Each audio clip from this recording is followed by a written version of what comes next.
ask anybody's question but yours. You're an idiot.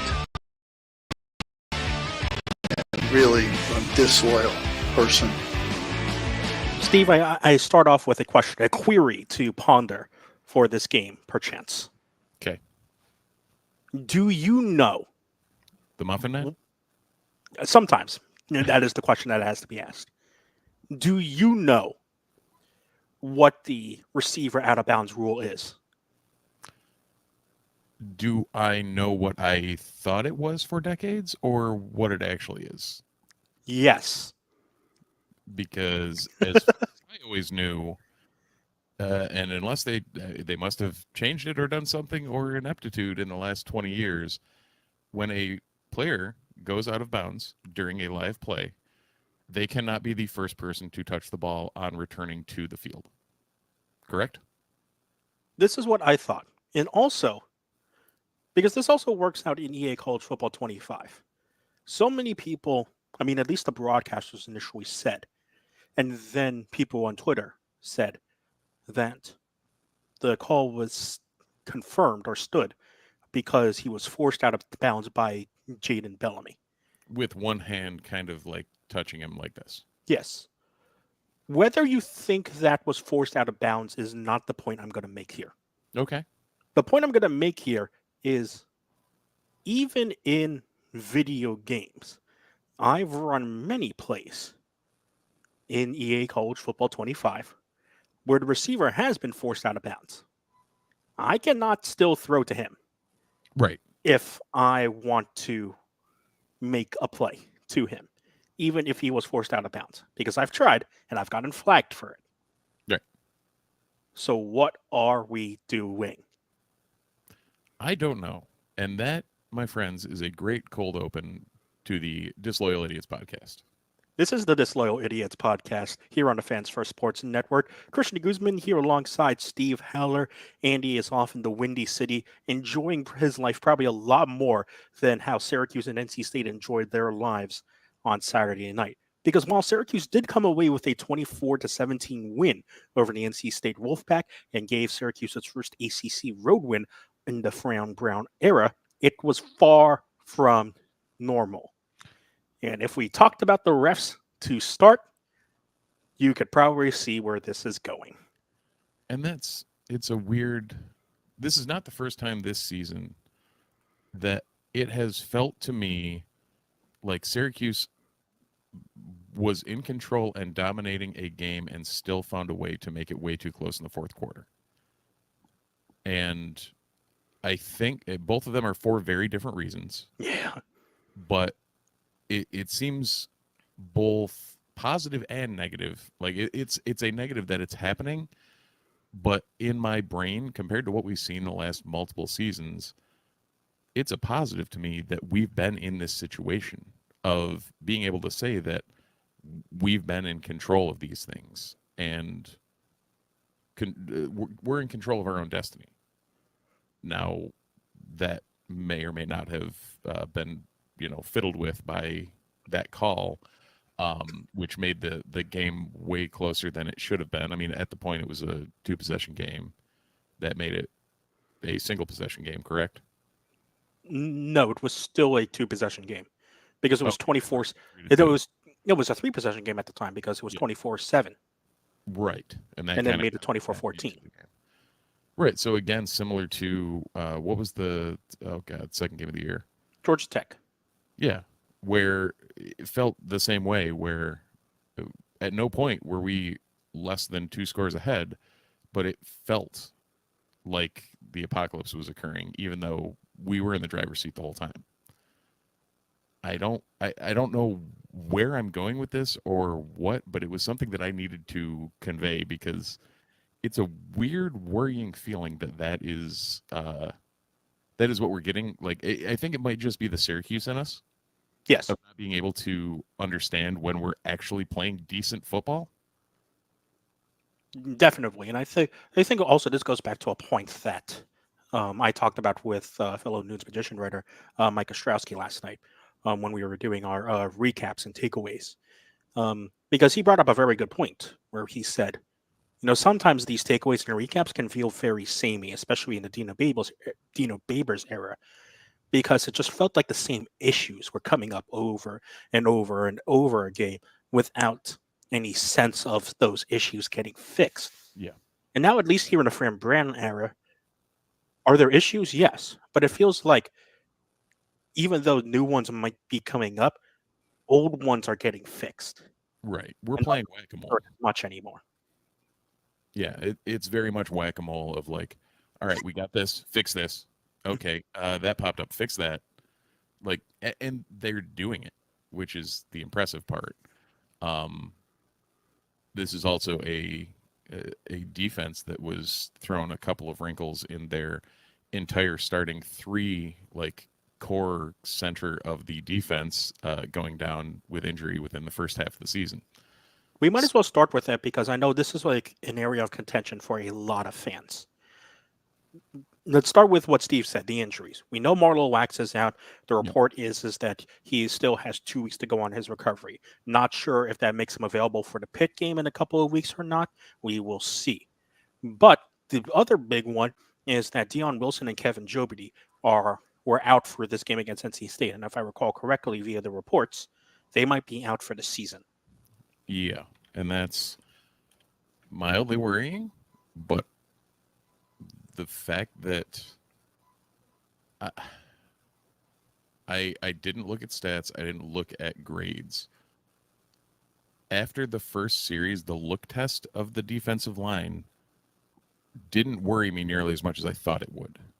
That first series was rough. Like, they went up the middle and gouged us. But after that, it looked like they settled in a little. And I know I saw Murad Watson make at least a couple of plays. I know, Jaquez looked like Jaquez. Like, there was some positive out of it. And so I don't know if were you looking at any of that in particular, or just kind of cut snippets like I did? I will say there were a couple of things that I noticed, and to your credit, Steve, I will piggyback off that point by saying yes. I also saw that this team was getting gouged up the middle on NC State's first drive, but then the inside runs didn't start working as much. What started working for NC State, which is what started to worry me a bit more, you might have seen it in the messages I posted in our Slack channel, was NC State was starting to run a lot of outside zone with great success, and edge contain did not look great.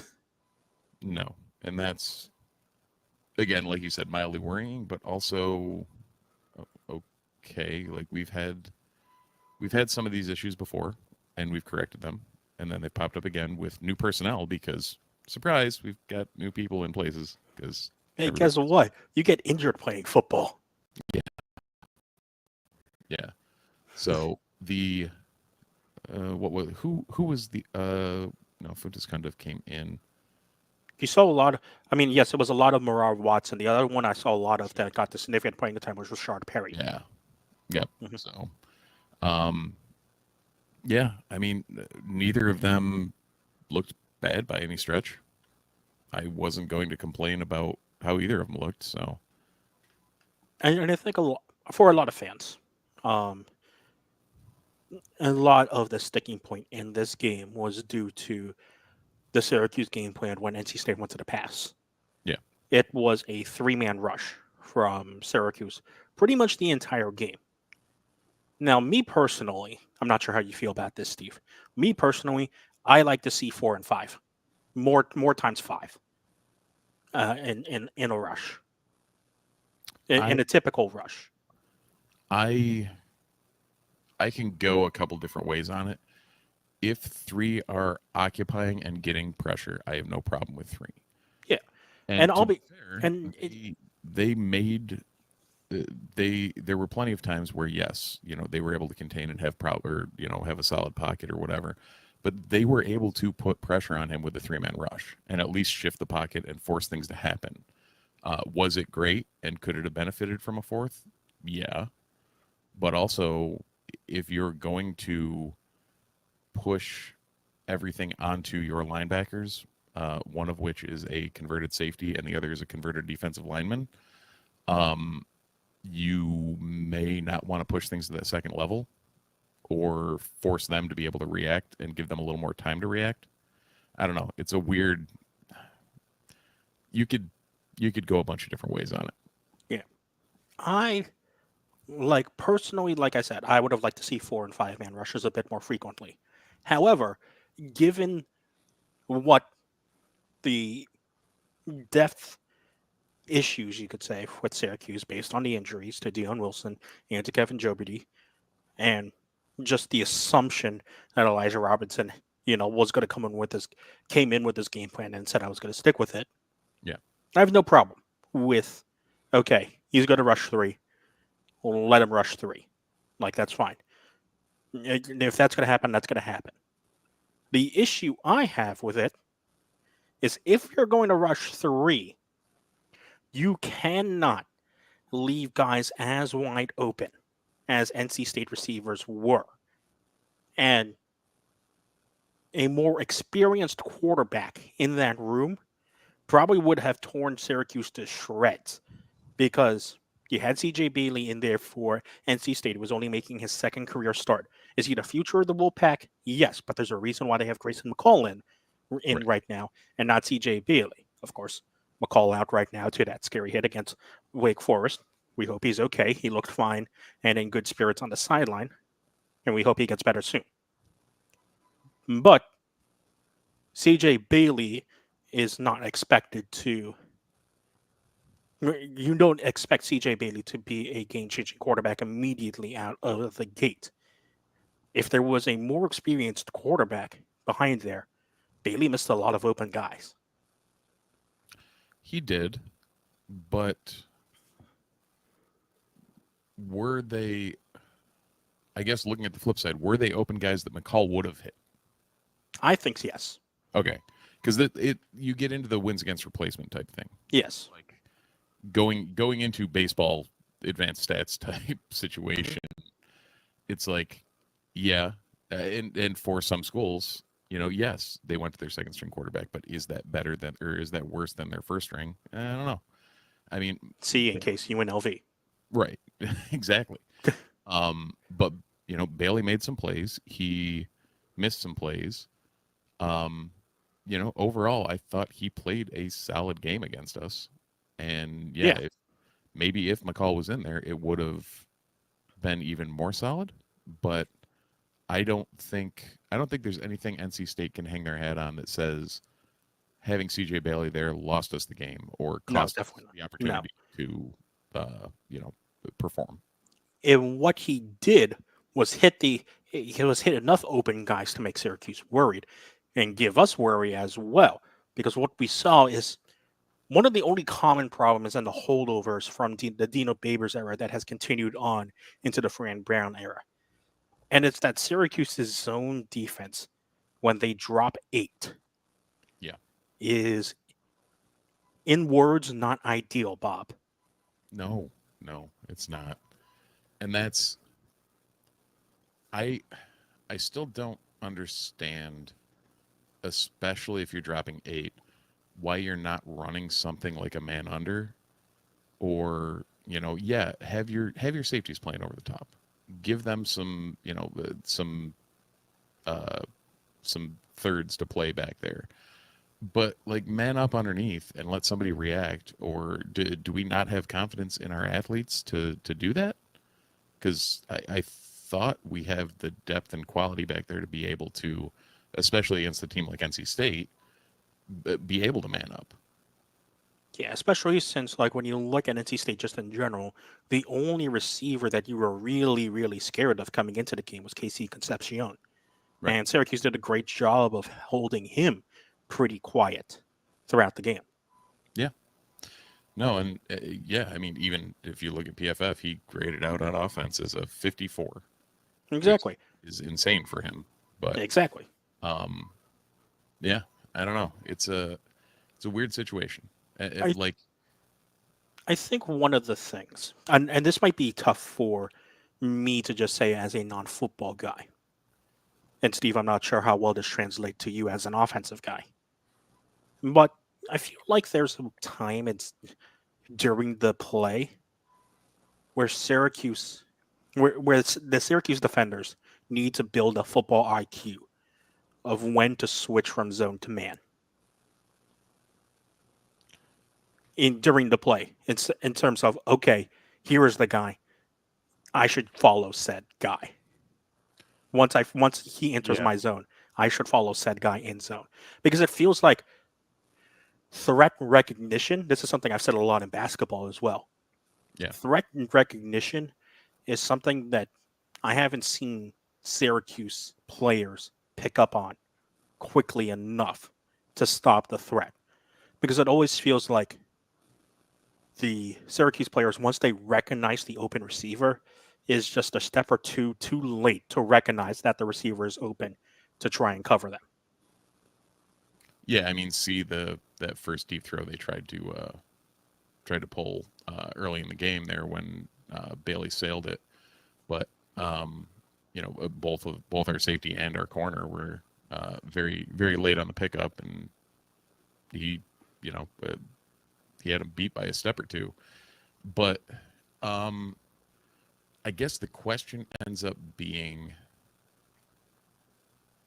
what Robinson is telling them, or what I guess Fran is telling them, as far as how they're passing off players, how they're reacting to things. I do agree with you that the threat recognition seems to be a half step behind. I don't know whether I have no idea what that's a function of, or how to fix it for that matter. But it's something that needs to be acknowledged, and whether or not it's a conceptual thing that needs some sort of revamping to make work right. That's a question that I don't think either you or I can answer, but here we are. It's unfortunate because, again, like I said, there haven't been too many problems that have carried over, especially problems that have carried over from the Dino Babers era into the Fran Brown era. But this is one of them, unfortunately, and it feels like there's not a lot that Syracuse can do other than just drilling football IQ somehow into their players' minds. And it's the one that you would hope the most got rectified with Yeah. your amazing love of soft zone coverage. Yeah. Yeah. That's really all I can say about that, is that it just, because it feels like every single time NC State picked up a first down, it was against said soft zone coverage. I feel like that's every game. Yes.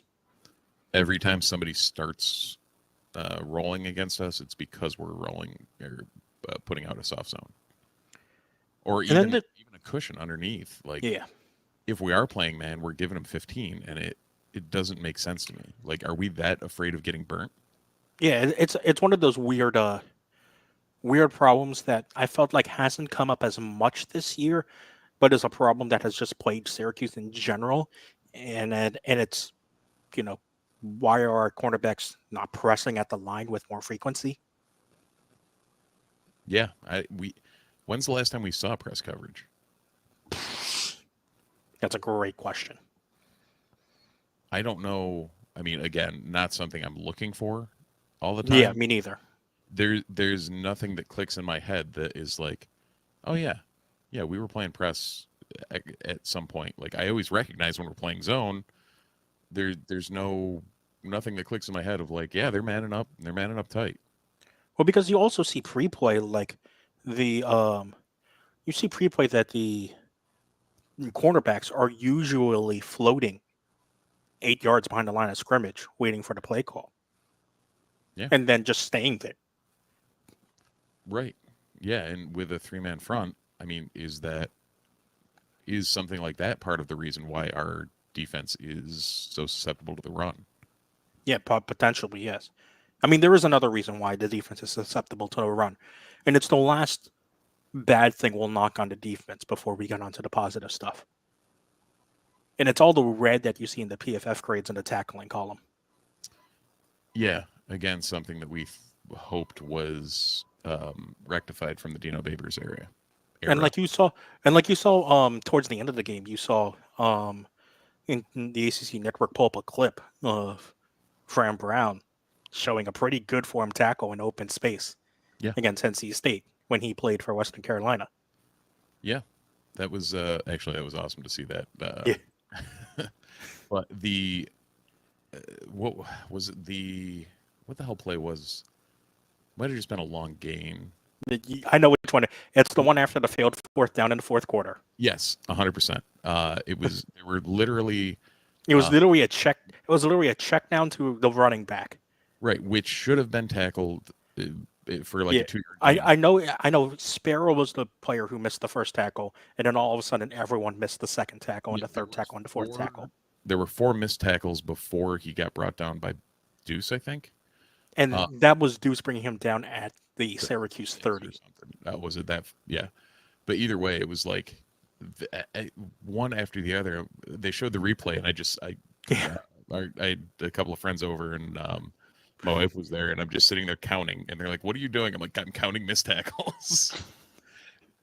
It was just like bad. Okay, guess this is not great, but that was just showing the degree to which that was plagued us all night. I mean, Fadil Diggs ended up being our worst rated defensive player because of how bad the tackling was. And it goes to something that Fran said during the ACC Huddle postgame show when he talked to the ACC Network Studio show after the game. And I thought this was great insight into how Fran thinks as well, because he said that something along the lines of like his team still has a losing mentality. Yeah. Where he saw, players in the fourth quarter, waving the fans and interacting with them in the stands in the fourth quarter once Syracuse had that big lead. And he saw them, he even called this out during the spring game as well. Yep. Where, it feels like there are a couple players on his team who still aren't locked in for a full 60 minutes like he wants them to be. And he brought up the whole beating ourselves motive, which I feel like in the games that Syracuse has played close, which have been pretty much almost all of them, it feels like that's more what's happening in these games. It's that Syracuse is beating itself instead of the opponents beating Syracuse. See Stanford. Holy moly. A game where if you showed me the box score without showing me the score, I feel like Syracuse would have rolled that game. Do you have access to Bill C's spreadsheets like Andy does? I do, maybe. Because, again, what we saw in that Stanford game was that Syracuse's win expectancy was pretty high at around 60% or something like that. I'm very interested to see, even though Syracuse won that game, what the win expectancy is for this Syracuse game. Because, like you said, Steve, this is a game that Syracuse felt like it dominated, especially when you look at time of possession, things like that, first downs. But at the same time, this only ends up as a one-possession, 7-point win for Syracuse. Yeah, and that's still, that in itself is just weird to see. I can't comprehend how that was a one-possession game. Yeah. But here we are with Bill C's stuff while my computer is hopefully not crashing. It's going to be interesting to see if Steve can pull this up, because, again, there were so many opportunities where Syracuse should have put away this game. I don't remember how many times Kevin on our Slack said Syracuse needs to get into the end zone here, and we'll talk about the offense in the second half of the show. But boy, like there were so many times where it felt like Syracuse should have killed off NC State in this game, and they just failed to do so. Yeah, and maybe that's the thing, is this team doesn't know how to put a dagger in. Yeah, because we saw that in the Georgia Tech game as well. Yeah, no, I can't. I can just get to the rankings. Okay, that's all good. If I had a link, I probably could, but that's not a problem. But no, and you could also make the argument for NC State as well, because there was a lot of times where it felt like in drives these games, NC State was gaining positive momentum, and I don't think while NC State fans are obviously upset that they lost, I don't think they can be too upset, because it looked like, at times their team was playing really well and really efficiently against the Syracuse team. Yeah. But what ultimately killed them in the end as well, and Dave Dorian brought this up at halftime and didn't get adjusted in the second half, was the turnovers. NC State had long drives that went into Syracuse territory. Mhm. And of those long drives, 3 of them in Syracuse territory ended on a turnover, and Syracuse scored a touchdown on each subsequent turnover, which were just killer for NC State. Yeah, you look at it, all 3 Syracuse touchdowns were scored off NC State turnovers. Wow. Didn't even think of that. Yeah. Yeah, that's kind of crazy. Huh. So You have- just ahead. in the rankings for Bill C, per SP Plus, Syracuse is currently sitting at 51st, Mhm. which it seems low. But when you look And at then the reason why it's low. right, you look at it, the offense is 33rd or 34th, the defense is 63rd, and then special teams is 118th. Bum, bum, ba, bum, bum. Yeah, I'm not a doctor, but that's not great. There's 134 teams in the FBS. We are 118th as far as special teams. Now that said, this week special teams weren't special, but they were passable for the most part. Yes. You would have liked O to hit the 43-yarder. But Yeah. again, he freshman kicker. Who knows if Dennenberg would have hit that or not? We're not sure. Right. We'll never know, obviously. No kickoffs out of bounds or Dennenberg, which is great. Yep. Because that was a problem. By Dennenberg. Stonehouse didn't get killed, which Right. was also great. Stonehouse But what not- you saw... Go ahead, Steve, sorry. I was going to say he didn't blow any punts. I mean, that's Really? never been a problem for Stonehouse in terms of like muffing punts, or like Okay, let me rephrase that. The rest of the team didn't blow any punts for him. Yes, exactly. That's what I feel like should be said. Correct. Because I think the block punts, while Stonehouse may be kicking them a bit slow for some people, I don't think those are on him. No, in general, yeah, I'm with you. But what I think we can talk about this a little bit more after our halftime break, is that you saw a change in game plan as well for Fran in terms of his aggressiveness, in terms of what to do in fourth down. And we'll get to that in a bit because of the special teams. I do want to touch one more thing on defense, though. Late last year, I made a statement. And it was one of these out of the blue statements that I make a lot of on time on this podcast. And it just happens and percolates while we're talking about the game and talking about, what happened and the things we'd like to see change or not change and things like that. Yeah. And I didn't expect the thing that I said to actually now being a sticking point that I want to see happen more and more because it has been done. And that is making Justin Barron a linebacker now permanently on this team. Yeah, and I know we've discussed that multiple times on the show. Yeah. And I think I'm on board with you. I think the way it's currently working out, he looked great yesterday. Highest graded defender on the team. He has the frame and body to play outside backer.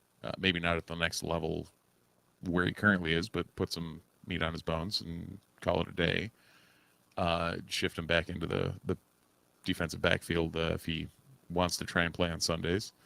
But in general, he checks all the boxes for what we need in a linebacker. He has the size, he has the football IQ, he has the reaction, and he has the run stopping that all help, and he can cover, which we seem to need to do as we're dropping 8. I think the most important thing what you said there is the run stopping. Yeah. He was great on run defense on Saturday. It was actually shockingly good to see how good he was on run stopping, especially on A and B gap rushes. Really? Yeah. Because I felt like every time I looked up, it was 8 making the tackle on the run. 100%. He had a day. Yeah. And that's obviously not counting the forced fumble and interception that he had also. Right. It wasn't forced fumble, it was fumble recovery, excuse me. But the fumble recovery and the interception. Yeah, I mean, he coming into the season, he was touted as one of the linchpins of this team, and I don't know if he was making the impact as a DB that we wanted him to, but he definitely, when you kind of shift him down into that, right now, I mean, half the time we're playing a 3-3 stack. Yeah. Like, he's still listed, I think, as a strong safety, but he's playing outside backer. He's officially listed as the will linebacker right now Okay. on Syracuse's depth charts. Because Devin Grant. In the actual depth chart or not. So. Yeah, on the depth charts, Barron is listed as a linebacker, because the person who's taken just the person who has taken Barron's spot in the linebacking role has been Devin Grant, and that is actually a change I also want to see made permanently because we knew Grant was a safety at Buffalo. That's where he got his position as an All-MAC honoree last year.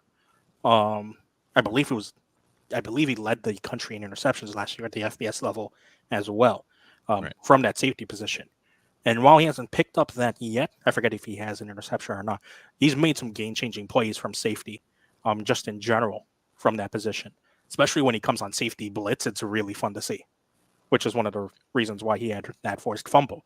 And I think that's a change that should be made as well. You keep Grant at the star safety position, the nickelback position. Yep. You keep Barron as the linebacker. And then when Wax comes back, he takes Derek McDonald's spot. Because Wax and Barron is probably a duo that has a lot of chemistry just naturally together. It's hard to justify moving Barron out of the linebacker spot, especially after this game. And just unfortunately for Derek McDonald, hasn't looked that great. Well, you say that, and this game he was technically our second highest rated defense. I'm surprised. I wonder how much the forced fumble contributed to that. Yeah, by the look test, I wasn't amazingly impressed, but for out the UNLV game, he looked actively bad. Beyond that, he's graded out pretty solid. So I guess the difference being his coverage seems to be his weak point. I don't know. It's a weird situation where I'd love to. You have to keep Barron in the lineup. Yeah. But with Lewis healthy and Bellamy on the corners, you need to get Grant on the field too. Especially, well, also, what's also going to help is a returning Marcellus Barnes as he becomes healthier and healthier. And he traveled with the team, started practicing with initial warm-ups before changing into sweats for the game. Yeah. But the thing with McDonald I saw was, I talked at the beginning about the outside run starting to work well against Syracuse, and how outside contain was just non-existent. And I felt like the guy who was starting on outside contain a lot in those was McDonald, unfortunately. Right. Yeah, I mean, what is he listed as a Sam? Like, it's the listing on the depth charts are Mike and Will. So there's only Mike because they're still on the 4-2-5 formation. Oh, so Diggs is still listed as a DM. Yes. Okay. That makes more sense in my brain. Because Diggs is not playing a defensive end. No. Can confirm. Diggs is essentially floating in space. Yeah, Diggs is wherever you need him to be, and usually shows up there, which is nice. Yeah, I don't know. It's Robinson has his work cut out for him when bodies start to get healthy again. Yeah. Just to see, I commend him for making the moves and switches that he has to kind of counteract the injuries and the problems that we've had. And it's, ultimately it has worked. Like, they have done enough for us to win every game. Stanford notwithstanding, and, one play. But they've been able to put Syracuse in a position to win every game. So I can't, I can't have issue with anything Robinson has done in the grand scheme of things with what's been dealt when your entire core of your defense, including, I forgot about Barnes going down, and, there's been a lot. Like, Lewis was hurt at the beginning of the year, wasn't he? Maybe a little banged up, but no, he's played. I'm pretty sure he's played every game. Oh, I thought he missed the Ohio game or something. No, I don't think so. He missed the. No, he didn't. Okay, never mind. I'm mildly insane. So, yeah, that's that. You know what's not mildly insane? What's that? The awesome stuff you can get from our sponsor, Home Field Apparel, our Mm. sponsor of our halftime break here on the Fans for Sports Network, here at the Disloyal Idiots Podcast. You can see Steve is repping one of their newest products, the corduroy hat, on his head right now so that he can look cool with the kids. I've got with me right next to me here the Cuse Bomber jacket, which is unfortunately sold out right now, but you can certainly get on a waiting list to when they restock this awesome, comfy Syracuse Bomber jacket as well. Go to homefieldapparel.com. And if you're looking to get something at checkout, use the code NUNES24. That's NUNES24 to get 15% off your very first order at homefieldapparel.com. Yeah, and you can get all your Syracuse stuff. You can also get non-Syracuse stuff. Like, for some reason, my love of North Dakota State University, this is weirdly the second North Dakota State University home field shirt that I own. I don't know why, but I do.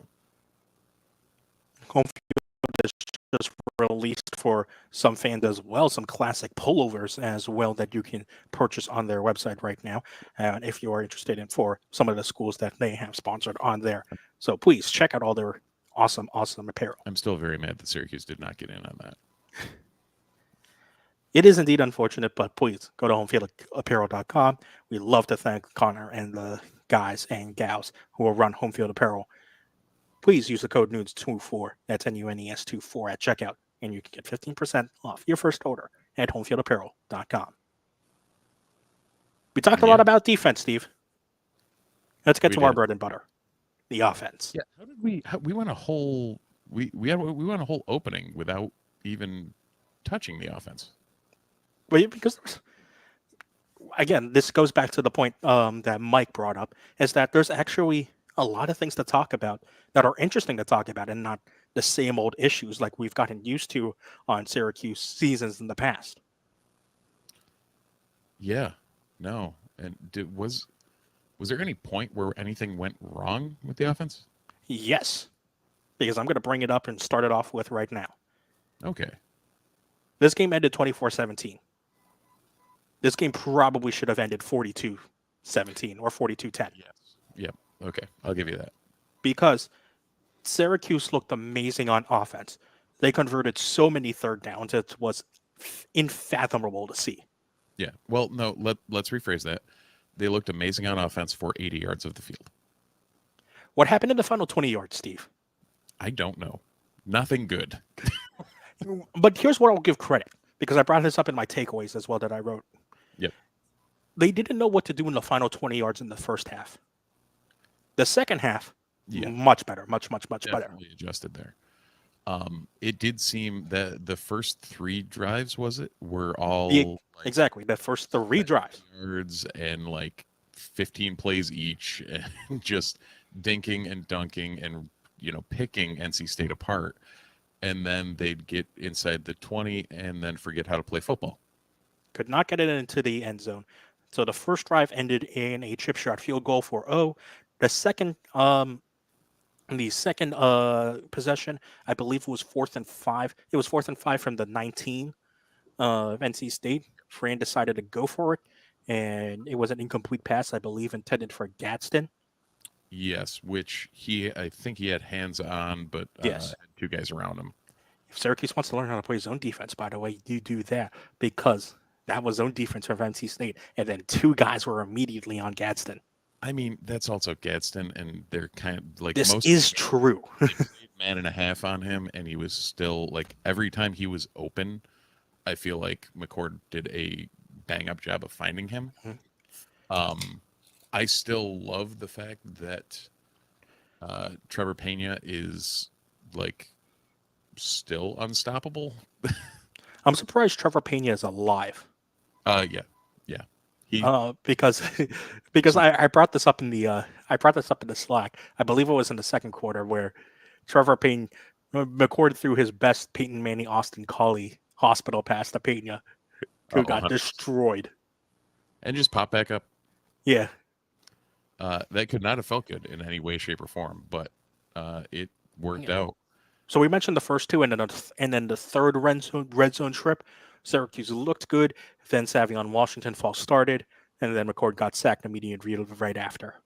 Yeah, that'll kill a drive. Yeah.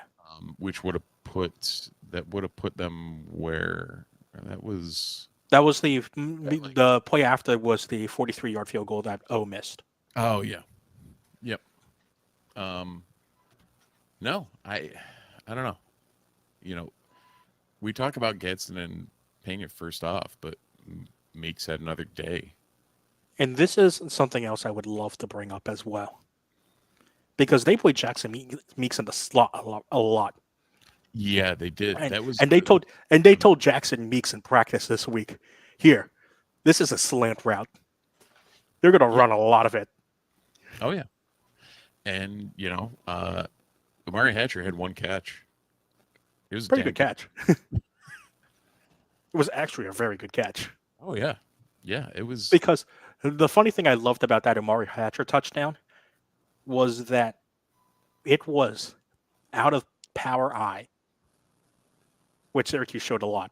It was out of power I. ISO off to, that might have been. I think they might even had a wing in on that. Potentially, but it was the stacked I formation. It was the stacked I formation with McCord under center and a fullback behind him. Yep. Well, technically, that's not a power I. Power I is a three-man backfield. Okay. So QB under center, halfback, fullback, and another halfback. Okay. It's the old I formation. Yep. Yeah. But like it was Mario 1-on-1 on the outside. Yeah, they just put him on an ISO out there, and McCord just tossed. And it was play action. Although, to be fair for McCord, most of the time it's probably RPO, which is what he said most of the time. No, that makes sense. Yeah. And that's one of the reasons why we see a lot of the McCord passing numbers inflated, is that half the time on his passing plays that he gets called, he's getting called RPOs. Right. And so half of the plays that you see him throw for, half of them he checks out of an RPO. Right. Which, I mean, when you have a fifth-year senior quarterback that is talented and knows how to read a defense, then you give them that option. You give them that freedom. Exactly. You know who else played quarterback for us? Oh, some guy named Dan. Thunder Dan Villari. The Thundercat returns. It was so fun to see Jeff Nixon empty the playbook. Oh, it was great. But like, so I'll have a story this week coming up sometime this week on Nixon and how he developed his offensive style. And I asked him last week, who were some of his offensive influences that helped him. Yep. Two names right off the top: Andy Reid, Chip Kelly. I mean, okay, sure, that seems fine. If you're going to model an offense after people, those two seem like they know what they're doing. Yeah, he was. I mean, when you look at his bio, he was, with the Philadelphia Eagles from 2009 to 2013. Yeah. So right in the sweet spot. Yep. No, and that's, I feel like Reed is one of those coaches where I don't care if you like the teams that he's coaching or not. You have to you have to at least respect Andy Reid. Yeah. I've always loved him. I can't stand the Chiefs. Couldn't stand them at all. But as a Bills fan, I think I'm contractually. One of the more likable members of the Chief is Andy Reid. And that's, everywhere he goes. Like when he was with the Eagles, it was always. Yeah. Mm-hmm. He just seems like a good coach to play for, and just a good coach in general. Yeah, exactly. So, it's yeah. I mean that playbook and that development of utilizing those two influences has turned this offense into something to be reckoned with, and something where, I mean, halfway through that game, I was sitting there thinking, what do we do next year? Like, who's coming in the transfer portal? Because we had so much fun with that yesterday. Holy moly! It's very easy to say, "Hey guys, look what I can do." Like, come put some yards on the board. Like, it's fine. Kevin put out in our Slack, like, agents are going to be calling Nixon. Oh, 100%. About their transfer quarterback that's coming in. Yep.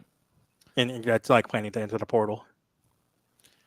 Kevin also posted at the end of the game, like that's Fran telling Bailey to give him his number. Yeah, no, that I, we laugh about it and we joke about it, but it's probably legit. Like when I like the name that I threw out in the Slack. If you want me to reveal it, huh? Go for it. I did like that. Aiden Childs, you are a Syracuse Orange. It's like I don't know.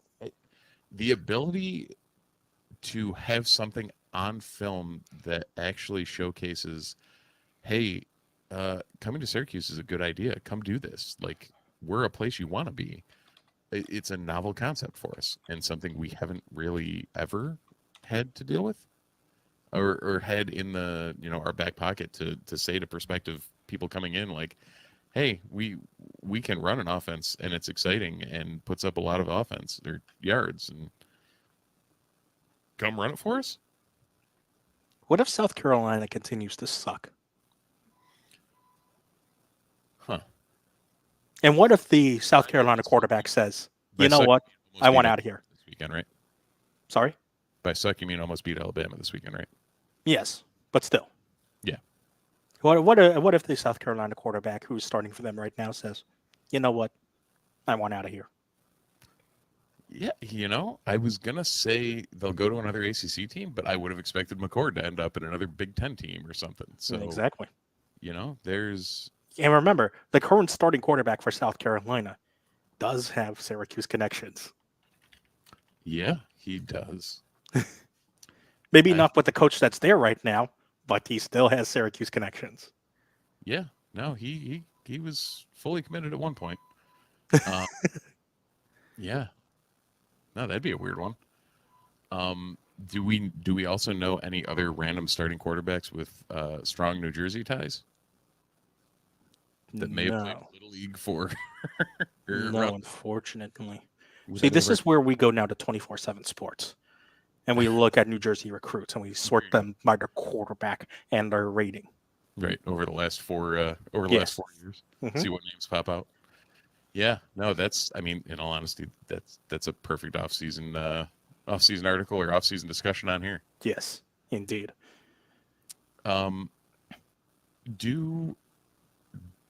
Do we get worried about anyone other than LaQuinn Allen running the ball?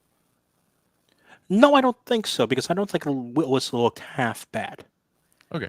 I don't think he wasn't like world beating. No, he also didn't really get a ton of run. No, and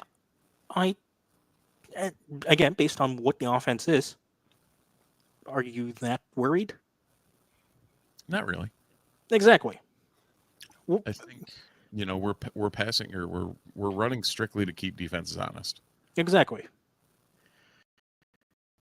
And you know that Allen has the motor to continue to do so, and especially when you got a guy like Allen, and you saw it in this NC State game.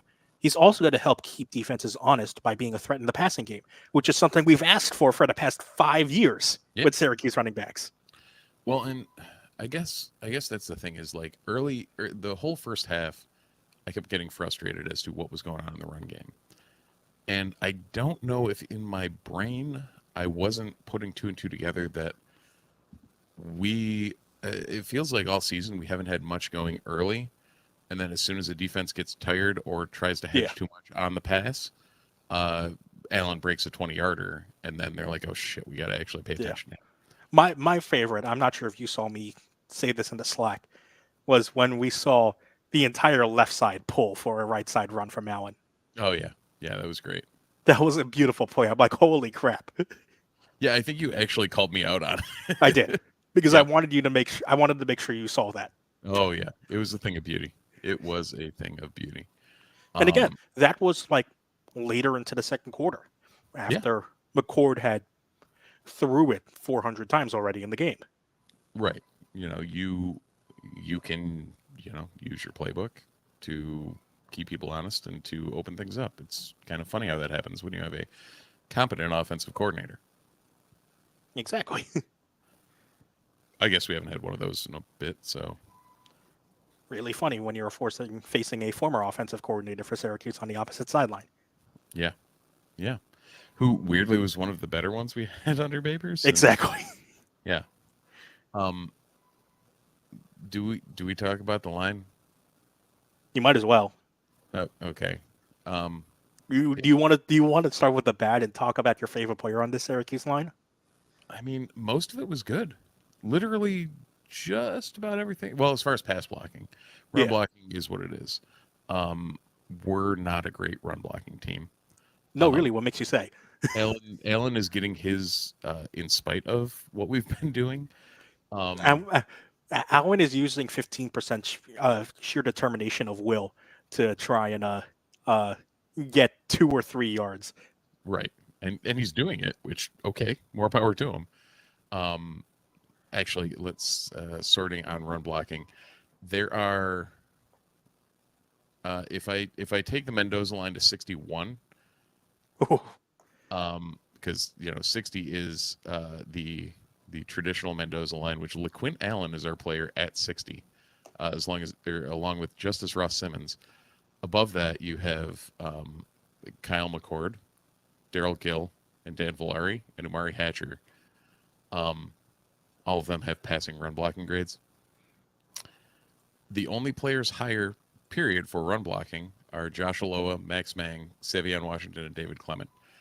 Everybody else is below the Mendoza line, with our next highest starting offensive lineman being a 54.3.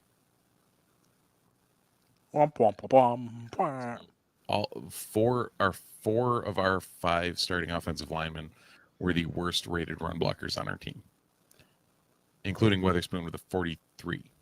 Not ideal. No.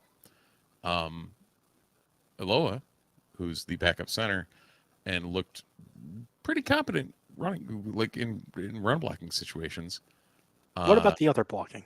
Well, the rest of the team, Petrie, Cruz, everybody else in the above the literally everybody on the team was above the Mendoza line for pass blocking, except for Mr. Aloha, who was a 14.3.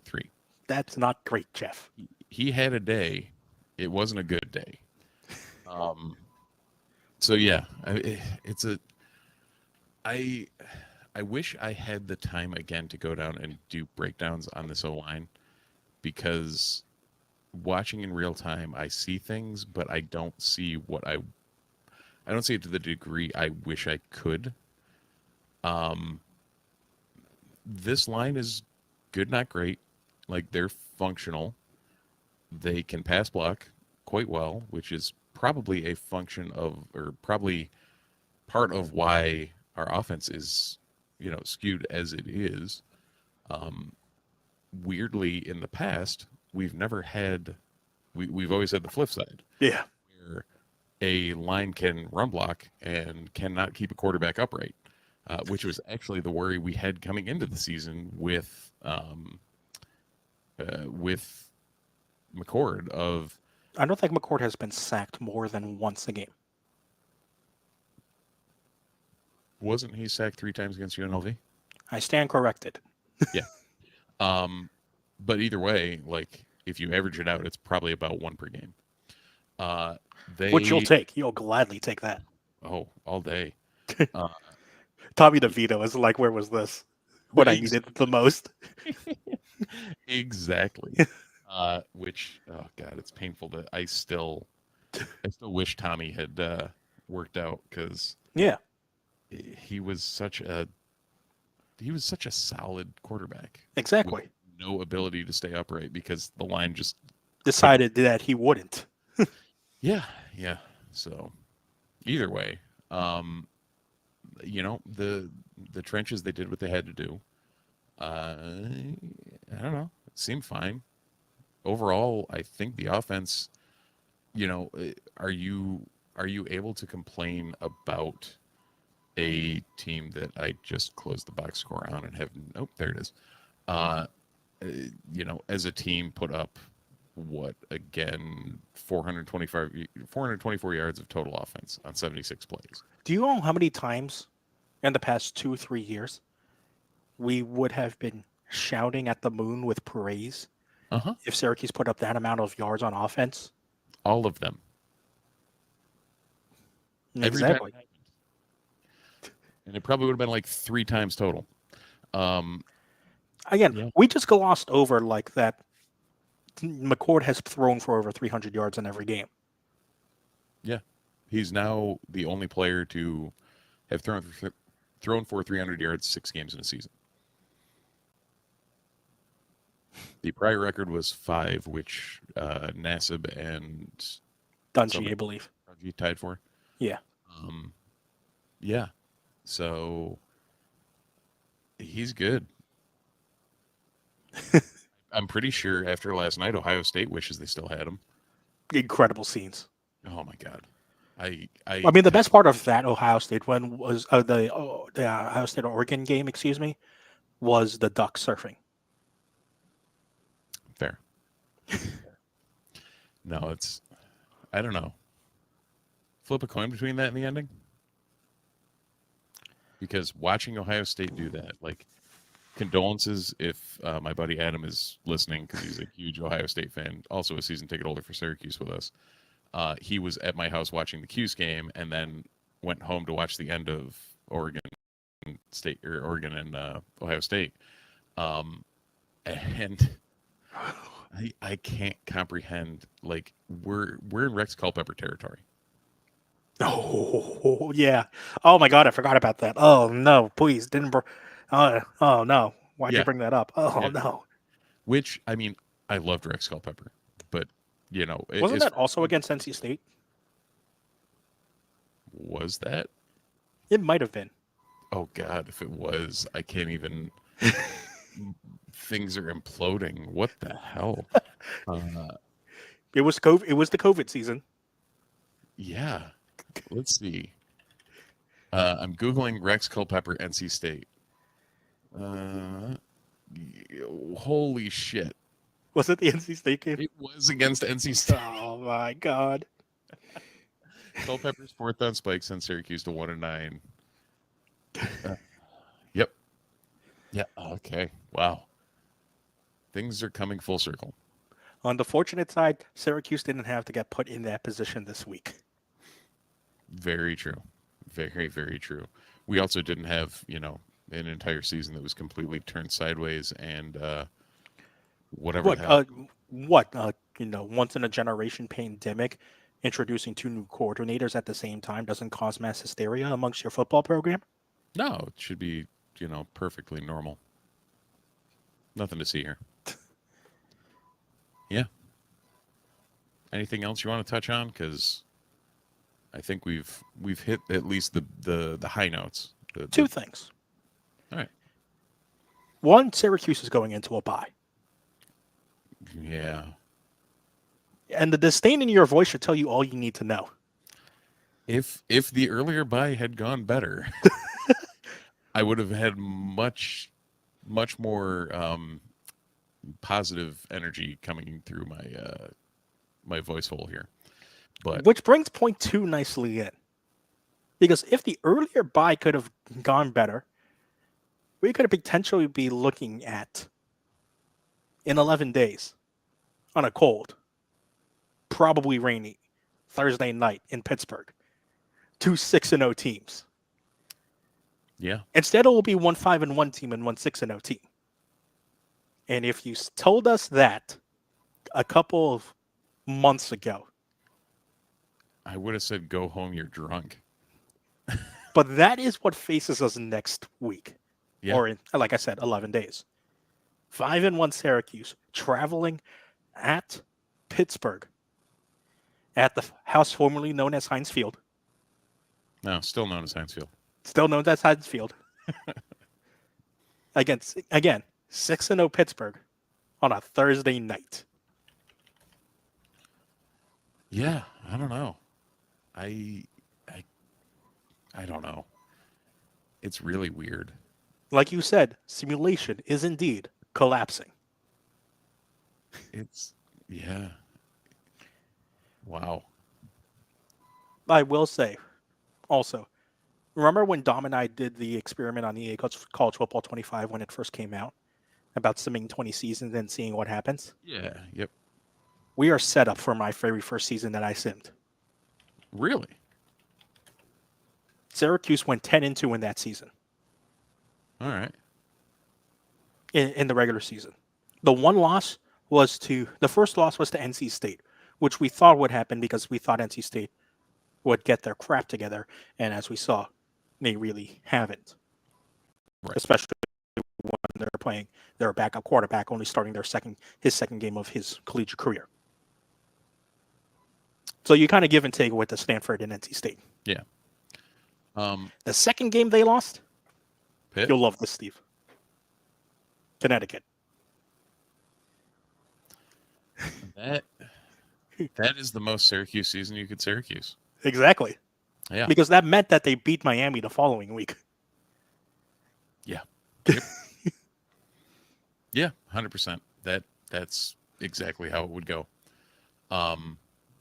So for anyone who didn't see, also Syracuse received 13 votes this week in both polls. I believe the highest ranking I saw from an AP voter was 23. I think I saw 2 or 3 of them. Which we do have 2 top 25 wins. Indeed. Both against, 24 and 25? Was Georgia Tech 24 when we played them? I don't remember exactly. I think they were 23. Yeah. So I know UNLV was 25. I think Georgia Tech was 23. now this week I get there wasn't much movement in the bottom end. Like most of the top 25 picked up or took care of business. So a lot of it was infighting up at the top. So it is what it is, and I get why Cuse isn't ranked, and I know there's plenty of people that are complaining that there's no respect for Syracuse, and it's like, are you going to put Syracuse in over who at this point? They would say there's no respect because number 24 is Army and number 25 is Navy. Number 25 is Nebraska. I stand corrected. Wrong poll. Coach's poll, number 25 is Nebraska. Navy is unranked. In the AP, Army is 23, Michigan is 24, and Navy is 25. That is an incredible sandwich to find Michigan in. It's yeah. Also, AAC is doing weird things. I don't know, whatever. Navy versus Air Force. That had to have been a game. Yeah, that was a game. 34-7. Who knew that the eventual, if Boise State didn't exist, the Army-Navy game could have been a playoff qualification game. Yeah, that's mildly nuts. But Ashton Genty exists.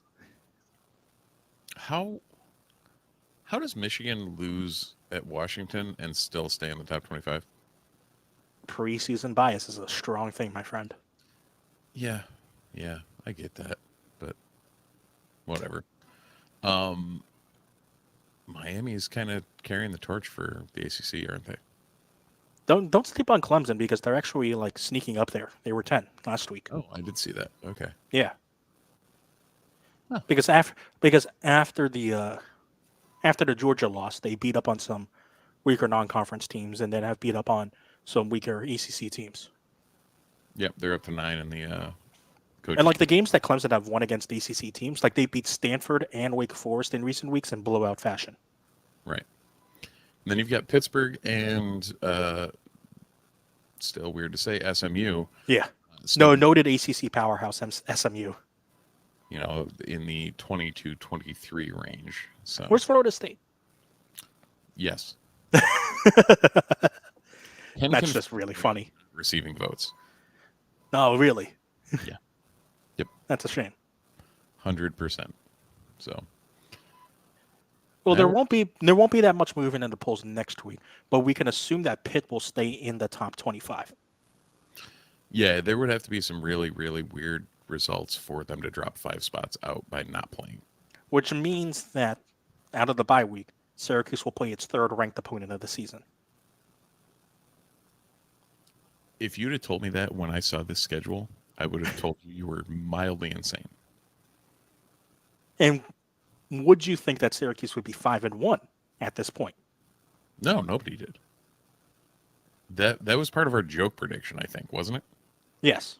And Okay. let's remember, because Syracuse is 5-1, they are 1 win away from bowl eligibility. Yeah. My dog was the one that predicted this. As part of the Noons Pets. Yeah, no, I don't know. If anyone, I don't get how, I guess I'm going to go on a rant. Rant time to finish off the pod. Yeah, I can't comprehend how anyone is at all disappointed in what we've seen this year. And there seems to be people in the commentariat in, our Discord, which check out the Discord if you feel like it. There's a bunch of good conversation going on there, as well as, mostly good conversation.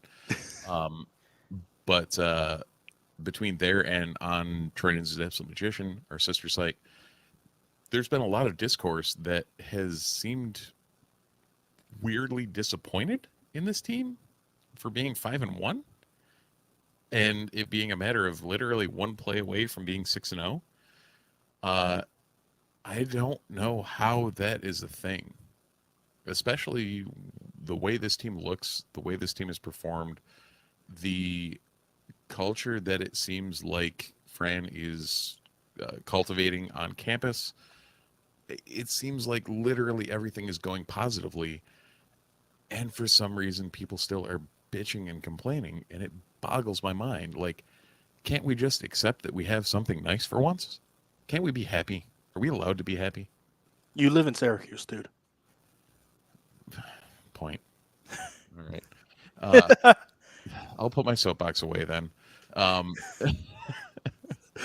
love how anytime we bring up this conversation, because we bring up this conversation a lot, Yeah. the way to end a said conversation is that you live in Syracuse.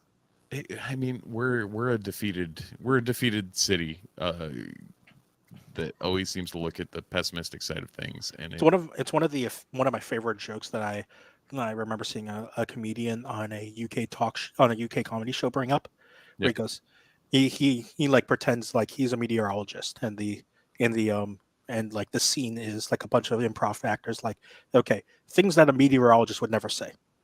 Well, it looks like we're experiencing another disappointing spell of weather here, and we can now finally tell you why. Apparently, we live in Britain. yeah, yep, and we have the same concept here. But yeah, I don't know. I'm extremely happy with what we've seen. I think everything has been a positive for this program at this juncture.